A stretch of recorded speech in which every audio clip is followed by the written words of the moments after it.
Buongiorno e ben ritrovati con l'informazione flash di newsicilia.it. In apertura la notte di paura a Taormina, dove un grave episodio è avvenuto all'uscita di una discoteca ha acceso l'allarme sulla sicurezza della Movida.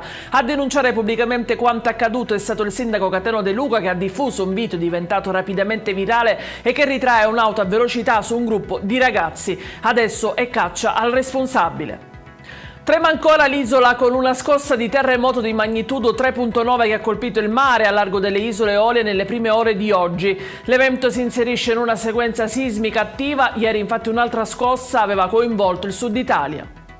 Questione siccità nella provincia di Agrigento. L'assessore Colianni ha convocato per domani un nuovo incontro tra AICA e Siciliacque con l'obiettivo di raggiungere un'intesa sugli incrementi della fornitura idrica in vista della stagione estiva.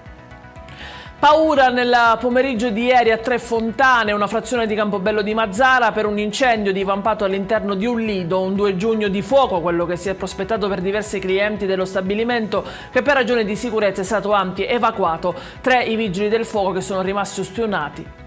C'è una ischemia cardiaca dietro la morte di Sofia Barillà. La ventenne è stata trovata in fin di vita in Portogallo, dove stava trascorrendo 6 mesi di Erasmus. I risultati dell'autopsia hanno escluso il decesso per cause esterne.